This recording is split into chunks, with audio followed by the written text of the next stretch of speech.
হিসাব শুরু হয়ে গিয়েছে যে আজকে হচ্ছে ১৬তম রমাদান, মানে হচ্ছে রোজার অর্ধেক শেষ আর অর্ধেক বাকি। কথা বলেন ঠিক কিনা?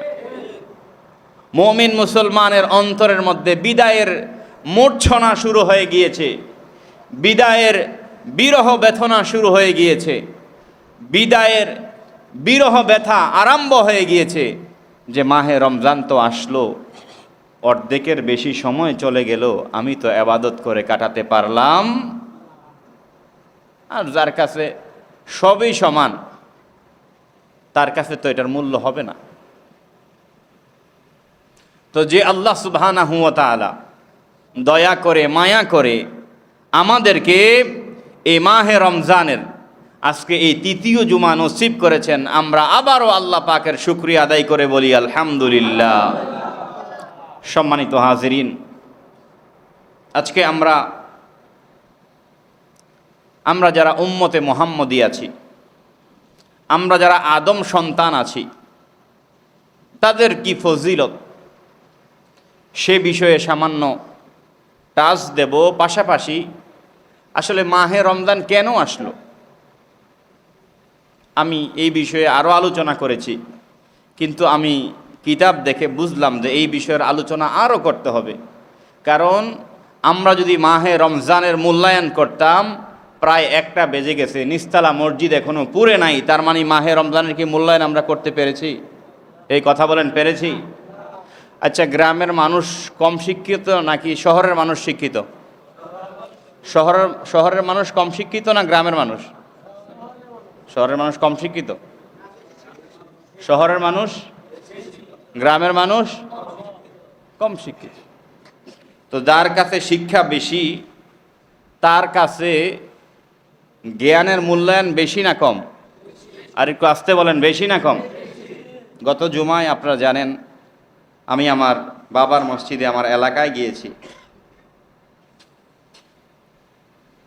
সেখানে বয়ান শুরু করার আগে গ্রামের মসজিদ, আর ওই মসজিদটা হচ্ছে পুরো আমাদের ব্রাহ্মণপাড়া উপজেলার সবচেয়ে বড় মসজিদ, কুমিল্লা জেলার ব্রাহ্মণপাড়া উপজেলার সবচেয়ে বড় মসজিদ। একেবারে ব্রাহ্মণপাড়া উপজেলা শেষ, কসবা উপজেলা শুরু, ব্রাহ্মণবাড়িয়া জেলা শুরু। বয়ান করার আগেই সমস্ত মসজিদ ছিল পরিপূর্ণ। জোরে বলেন সুবহানাল্লাহ। তাহলে কি আমরা শিক্ষিত হয়ে লাভ করলাম না লস করলাম?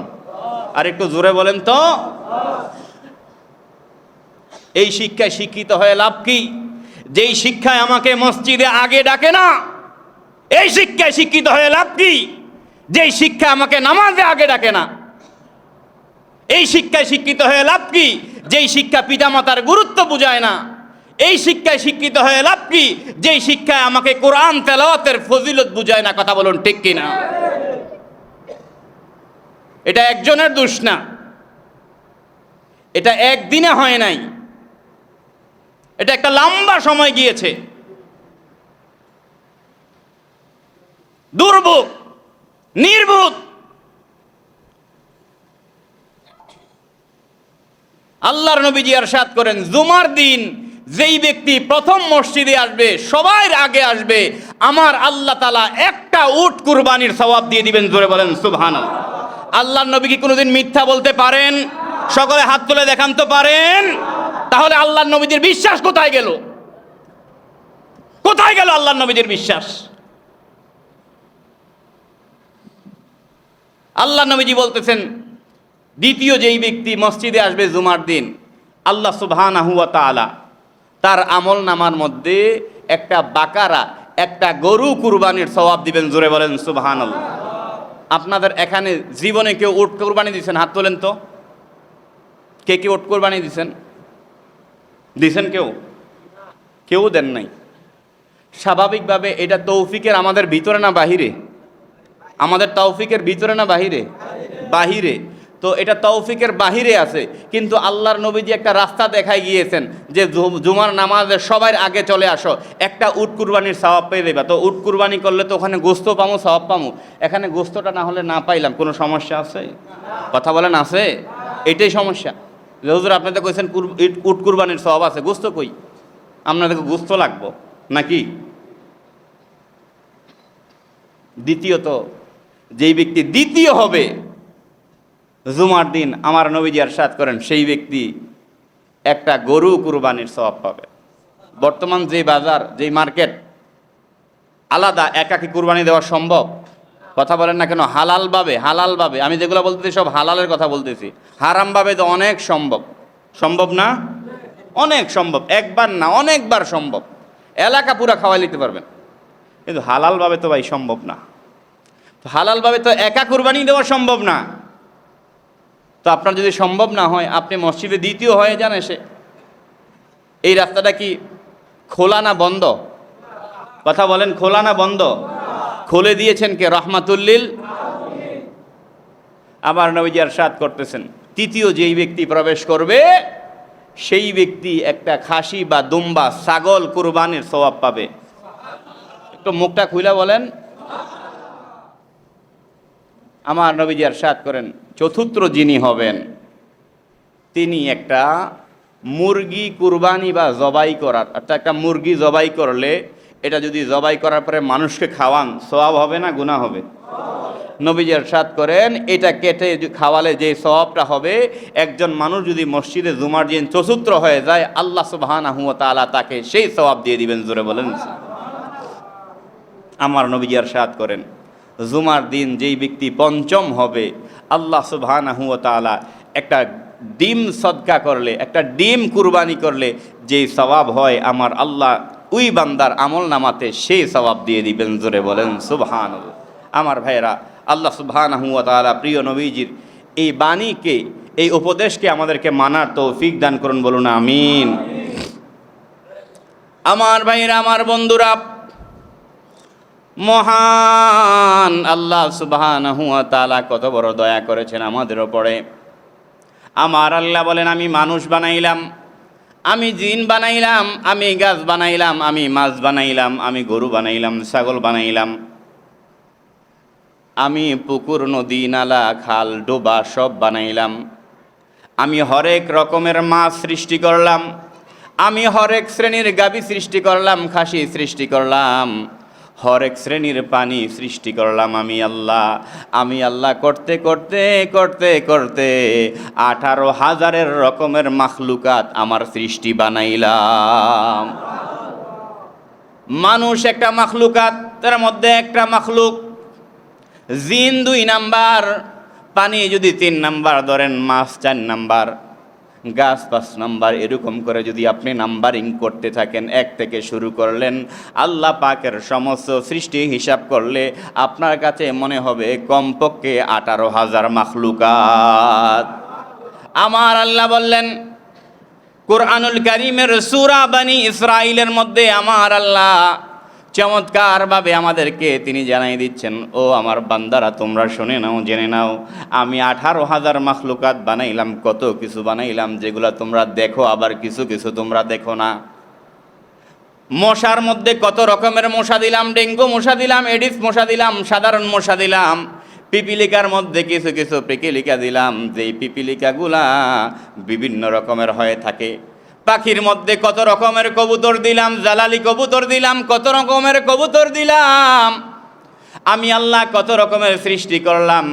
আমি যখন পিপিলিকাকে সৃষ্টি করলাম, একটা পিপিলিকা, লাল পিপিলিকা যখন বান্দার শরীরের মধ্যে আশ্রয় গ্রহণ করে, বান্দার শরীর, মানুষের শরীরে যখন লাল পিঁপড়া ওঠে, তখন সেটা কি মানুষকে আদর করে না কামড় দেয়? আর একটু জোরে বলেন। আবার কালো পিঁপড়া উঠলে কি কামড় দেয় নাকি? আল্লাহু আকবার। আমার আল্লাহ বললেন, আমি এত রকমের মাখলুকাত, এত রকমের সৃষ্টি আমি করলাম, কিন্তু আমি সমস্ত সৃষ্টির উপরে, আমার আল্লাহ বলেন, ওয়ালাকাদ কাররামনা বানি আদম, আমি সমস্ত কিছুর উপরে বনি আদমকে, মানুষকে শ্রেষ্ঠ করেছি। জোরে বলেন সুবহানাল্লাহ। কিভাবে আমরা এই শুকরিয়া আদায় করব? আল্লাহ ইচ্ছা করলে আমাদেরকে বানর বানাইতে পারতেন, আল্লাহ ইচ্ছা করলে মাছ বানাইতে পারতেন, আল্লাহ ইচ্ছা করলে গরু বানাই আমাদেরকে দিতে পারতেন। কোনো কথা বলার শক্তি ছিল? মাছ বানাইয়া পানির মধ্যে 24 24 বছর 26 বছর 12 মাস পানির মধ্যে থাকবো, সারাদিনই আমার জন্য শীতকাল। কিন্তু আল্লাহ মানুষ বানিয়েছেন আমাকে কত কষ্ট করে, কত সুন্দর করে অবয়ব সৃষ্টি করেছেন। নাকটা যে জায়গার দেওয়ার দরকার সেখানেই আছে, চোখগুলা যেখানে দেওয়া দরকার সেখানেই আছে। সেজন্য আমার আল্লাহ বললেন ওয়ালাকাদ কাররামনা বানি আদম, আর আমি সমস্ত মানুষের উপরে বনি আদম অর্থাৎ মানুষকে আমি শ্রেষ্ঠ করেছি, সম্মানিত করেছি। জোরে বলেন সুবহানাল্লাহ। আমার ভাইয়েরা, মানুষকে আমার আল্লাহ সৃষ্টি তাহলে সর্বশ্রেষ্ঠ করলেন, কোরআনের আয়াত দিয়ে প্রমাণ হয়ে গেল। এবারে আসুন রাহমাতুল্লিল আলামিনের বক্তব্য শুনি। নবীজি বলেন সমস্ত উম্মতের একটা মর্যাদা, আর আমার উম্মতের হবে আরেক রকম মর্যাদা। জোরে বলেন সুবহানাল্লাহ। আমরা সকলে মানুষ, আদম নবীর উম্মত থেকে শুরু করে ঈসা নবীর উম্মত পর্যন্ত সকলে মানুষ, সকলে অন্যান্য প্রাণী থেকে, গরু মাছ পালা সকল কিছু থেকে আমরা দামি। কিন্তু আবার আদম নবী থেকে শুরু করে ঈসা নবীর উম্মত পর্যন্ত সমস্ত উম্মতের মধ্যে আবার আমাদেরকে আল্লাহ আলাদা দামি করেছেন। জোরে বলেন সুবহানাল্লাহ। মানুষকে আল্লাহ, সমস্ত মানুষকে আল্লাহ আশরাফুল মাখলুকাত বানিয়েছেন, অন্যান্য সৃষ্টি থেকে শ্রেষ্ঠত্ব দান করেছেন। আমার নবীজি ইরশাদ করেন যে আমার উম্মত যারা রয়েছেন, আমার উম্মতের পাওয়ার, আমার উম্মতের অবস্থান অন্যান্য নবীর উম্মত থেকে বেশি না কম?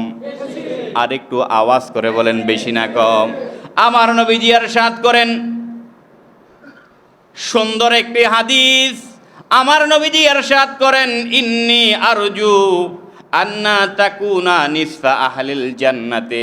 নবীজি আমার ইরশাদ করেন জান্নাত যেগুলা হবে, জান্নাতের মধ্যে যারা সর্বশেষ ব্যক্তি পর্যন্ত জান্নাতে যিনি প্রবেশ করবেন, জান্নাতে সর্বশেষ যিনি প্রবেশ করবেন আর সর্বপ্রথম প্রবেশ করবেন দুনিয়ার কেউ না, তিনি হলো আমার নবী, আপনার নবী রহমাতুল্লিল। আর একটু মুখটা খুলে বলেন রহমাতুল্লিল আলামিন সর্বপ্রথম জান্নাতে যাবেন।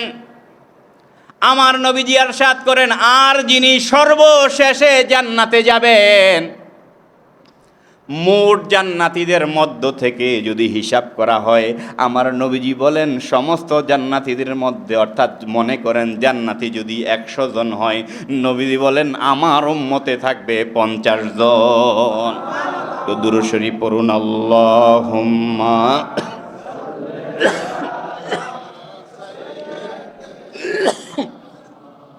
লানা ওয়া আলা আলি সাইয়্যিদিনা। নবীজি আমার ইরশাদ করেন ইন্নী লা আরজু আন্না তাকুনা নিসফা আহলিল জান্নাহ। আচ্ছা বলেন তো, নবীজি বলতেছেন নিশ্চয়ই আমি আশা করি। কে আশা করেন? আচ্ছা, নবীজি যেটা আশা করেন আমার আল্লাহ কি সেটা ফেরত দিতে পারেন? আর একটু মহাব্বতে বলেন পারেন? আবার নবীজি বলছেন লা আরজু, তাকিদ দিয়ে দিয়েছেন, লামে তাকিদ, যে আমি অবশ্যই আশা করি জান্নাতের মধ্যে যত মানুষ থাকবে সেই মানুষের 50%, 50%, অর্ধেক থাকবে শুধু আমার উম্মত, বাকি সব নবীর উম্মত হবে অর্ধেক। জোরে বলেন সুবহান। আমার ভাইরা, আমার নবীজি ইরশাদ করেন ওয়াজুইলাত লি আরদু মাসজিদা ওয়া তুহুরা।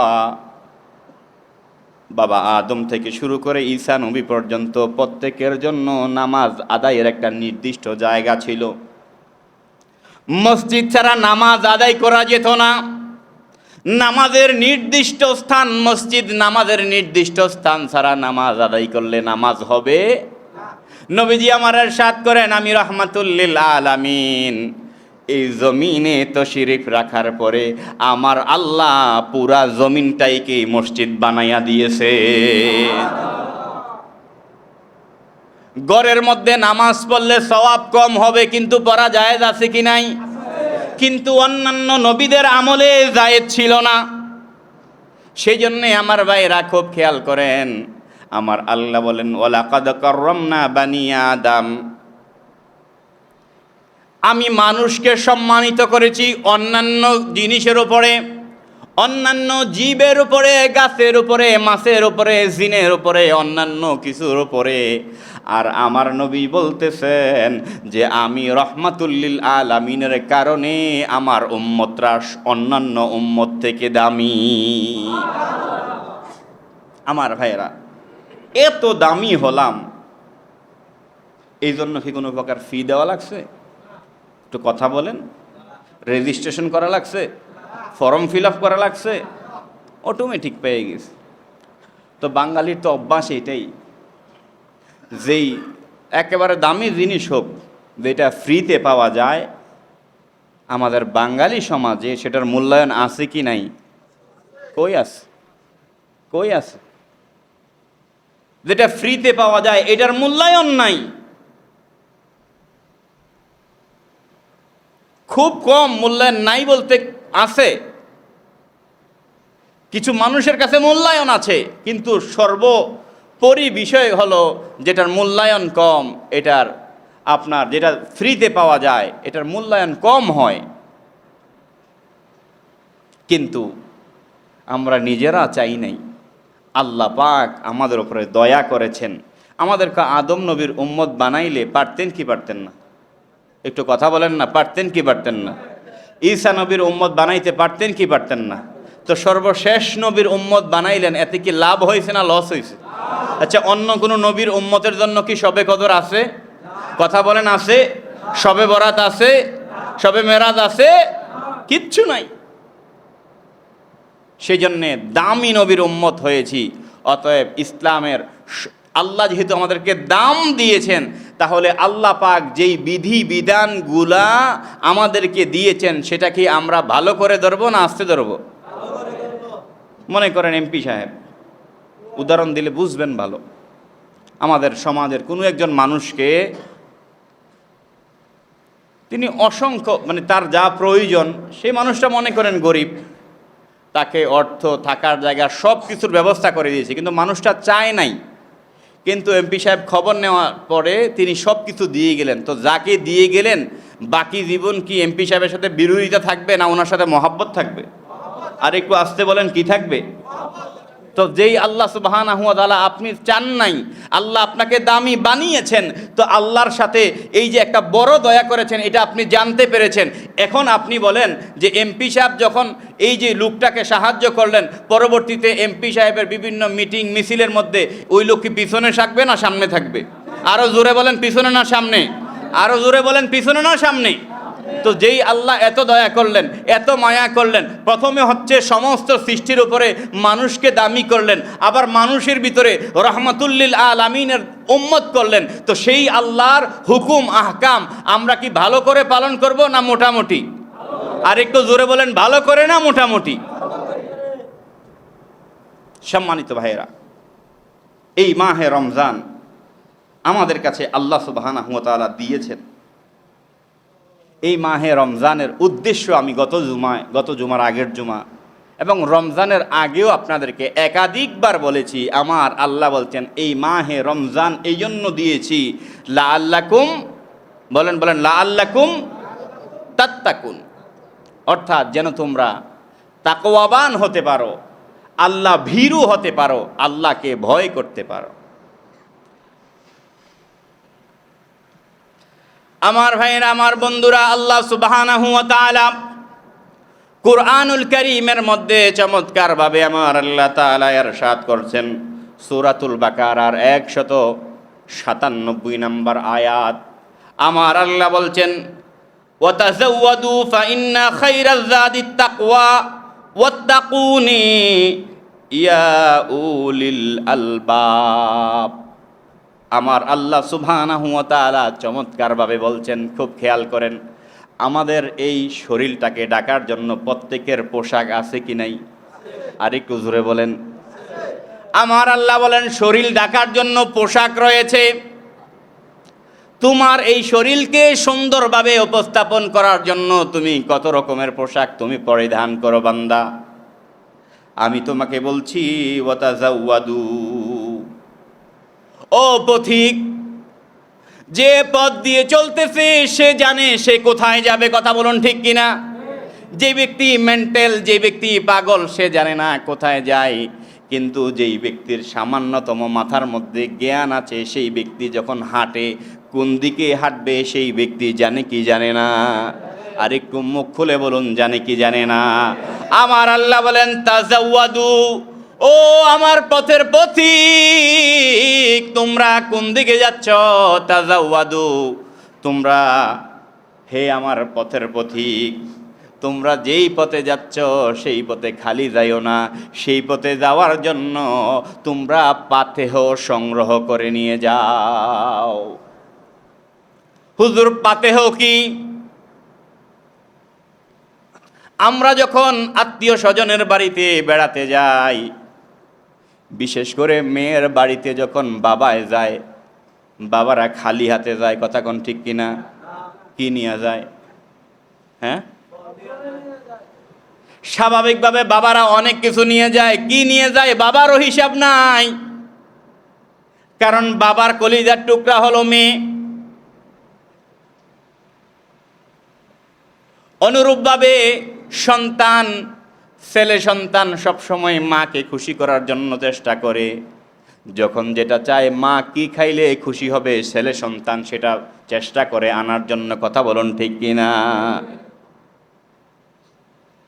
আপনার ঘরের মধ্যে কোনো বাজার নাই, আপনার চাল লাগবে, ডাল লাগবে, আশকোনা বাজারে গিয়েছেন, উদ্দেশ্য হলো চাল ডাল ক্রয় করা, কথা বলুন ঠিক কিনা?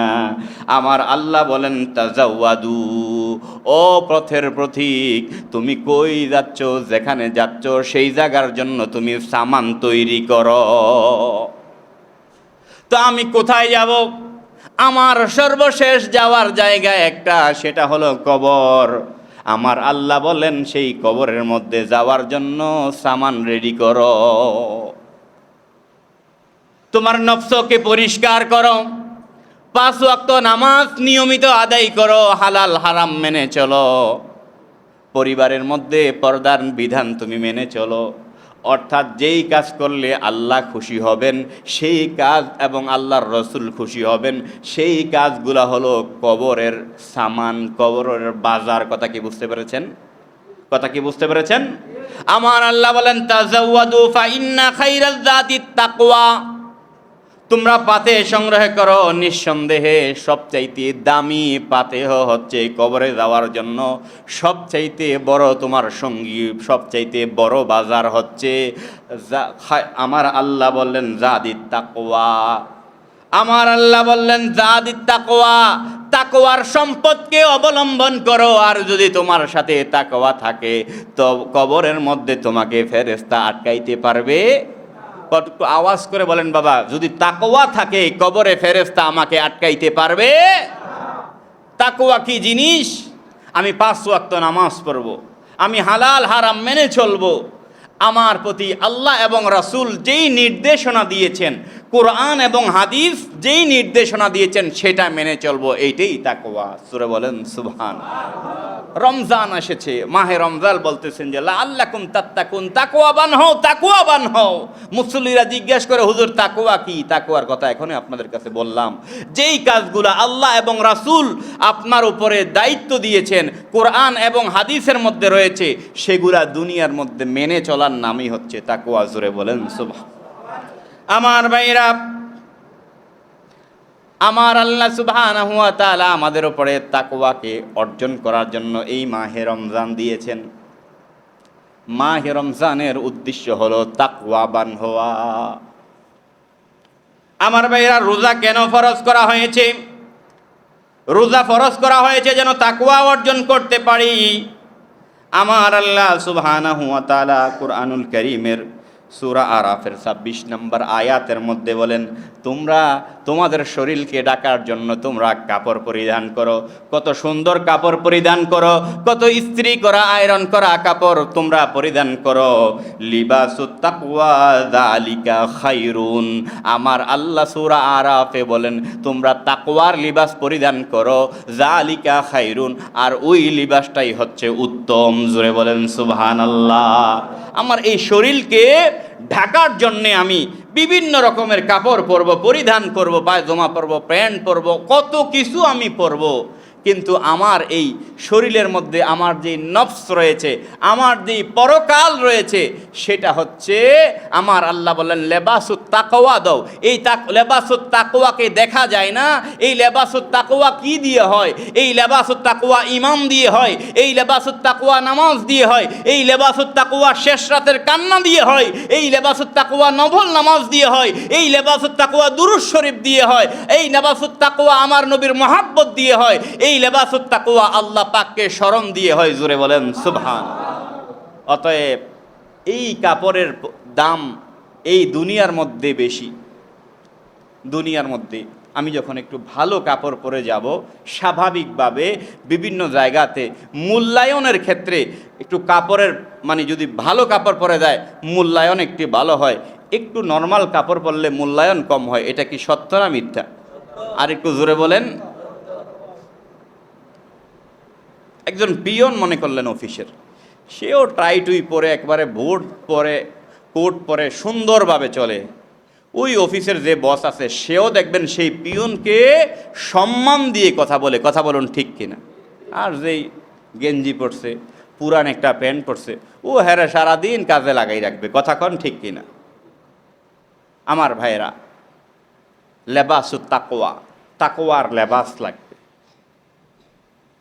আমার ভাইরা, আমার বন্ধুরা, এই দুনিয়ার মধ্যে মানুষ মানুষকে সম্মান করে পোশাকের কারণে, মানুষ মানুষকে সম্মান করে জ্ঞানের কারণে, মানুষ মানুষকে সম্মান করে টাকার কারণে, মানুষ মানুষকে সম্মান করে বংশের কারণে, মানুষ মানুষকে সম্মান করে পাওয়ারের কারণে, মানুষ মানুষকে এই জিনিসগুলোর কারণে সম্মান করে। কথা বলুন ঠিক কিনা?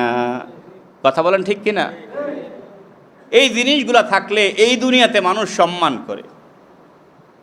কি থাকলে? এক নাম্বার সবার উপর হলো টাকা। কি কথা বলেন না কি? দুই নাম্বার হলো একটু বাড়ি গাড়ি যদি হয়, একটু বংশ যদি হয়,